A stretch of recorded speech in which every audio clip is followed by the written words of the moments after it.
இங்க 2 வயசானவங்க சுடுறதுக்காகவே புதுசா ஒரு சிங்கத்தை வாங்கிட்டு வராங்க. சோ அந்த சிங்கத்தோட கூண்டை திறந்து விட்டதும் ஓடி வரும்போது சுற்றலான்னு பாக்குறாங்க. ஆனா அது இவங்க நினைச்ச மாதிரி இல்லாம கூண்டு திறந்துமே ஒரு ரியாக்ஷனுமே இல்லாம உட்கார்ந்துருக்கு. அதை பார்த்து இவங்களுக்கு சுடுற மூடே போயிடுது. அதுக்கப்புறம் தான் தெரியுது ஒரு சர்க்கஸ்ல ரிட்டையர் ஆன சிங்கத்தை ஏமாத்தி வித்திருக்காங்க.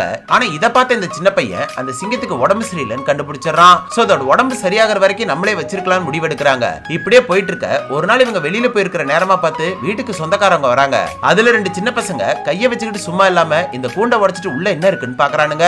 உள்ள இருந்து இது கத்தர சத்தம் கேட்டதுமே அலறி அடிச்சிட்டு ஓடிறானுங்க.